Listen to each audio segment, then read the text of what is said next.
Hey, let us talk about history again. This time, about Leonidas and the 300, the Battle of Thermopylae.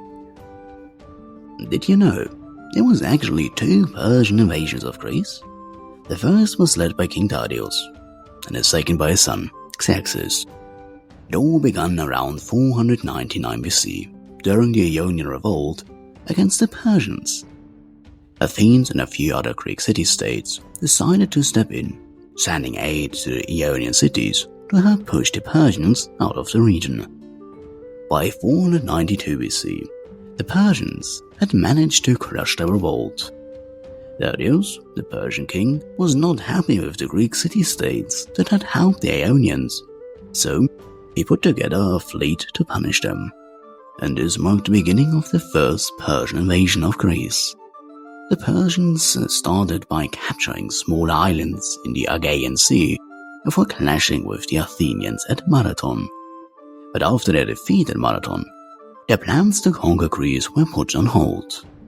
Now, fast forward to 482 BC, Xerxes, Darius' son, decided to pick up where his father left off and attempted a second conquest of Greece. The Persian army crossed the Hellespont, marched through Thrace and Macedon, and finally reached Thessaly. This was where the famous battle at the pass, known as the Hot Gates, took place.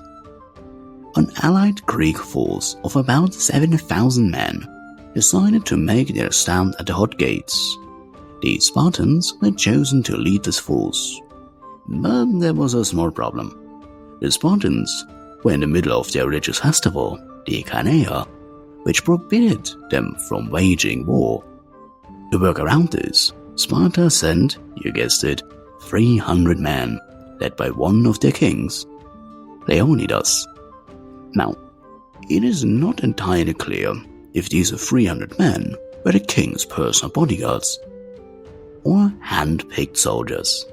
What we do know, they all had living sons. Along with these 300 Spartans were about 700 helots, a servant class in Spartan society who also fought alongside their masters. Contrary to popular belief, this wasn't necessarily a suicide mission. The goal was to hold the Hot Gates until the Canea ended, allowing the rest of the Spartan army to join them. Before leaving for battle, Plutarch states that Leonidas told his wife Gorgo to marry a good man and bear strong children. Maybe a hint that he didn't expect a return. As for the Persian army, Herodotus described it as stretching from sunrise to sunset, and legend has it that it was 3 million strong. Well, modern estimates, however, suggest it was closer to 250,000, which is still a huge number though, especially considering the world's population back then was around 150 million. When Xerxes saw the smaller Greek force at the pass, he thought they would quickly retreat. Well, they didn't. Xerxes sent out scouts and was surprised to hear that the Spartans were wrestling naked and combing their long hair. He summoned Demaratus, an exiled Spartan king, to explain. Demaratus told him these were signs the Spartans were preparing to risk their lives in battle. Still, Xerxes didn't believe a small force could stand in his way. So, after waiting 4 days, Xerxes lost his patience and ordered an attack. Unfortunately, the famous line from Leonidas, "Come and take them," is likely a myth, as it doesn't appear in the writings of Herodotus. However, the Spartan general Leonidas did say, "We will fight in the shade," after being warned about the Persian arrows blocking out the sun. The Hot Gates, named for a nearby thermal spring by the way, was a perfect place for Leonidas to make his stand. It forced the Persians to funnel their forces into the narrow pass, making their cavalry and vast numbers less effective. Back then, the pass was only about 50 meters wide, where Leonidas chose to fight with the ancient Phocian wall as a natural defense.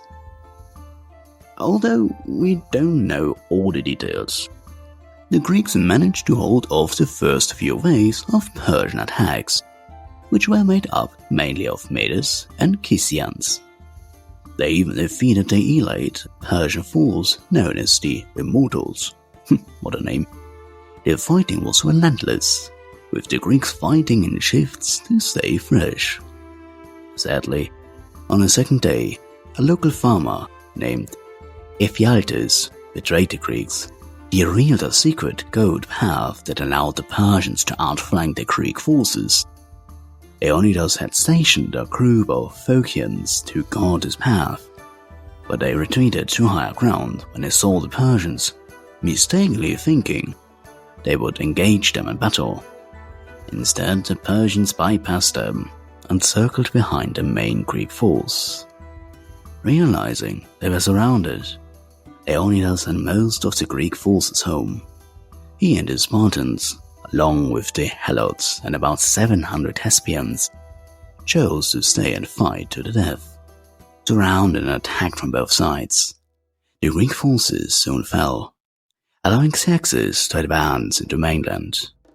Well, that was the Battle of Thermopylae, a tale of bravery, strategy, and ultimately betrayal.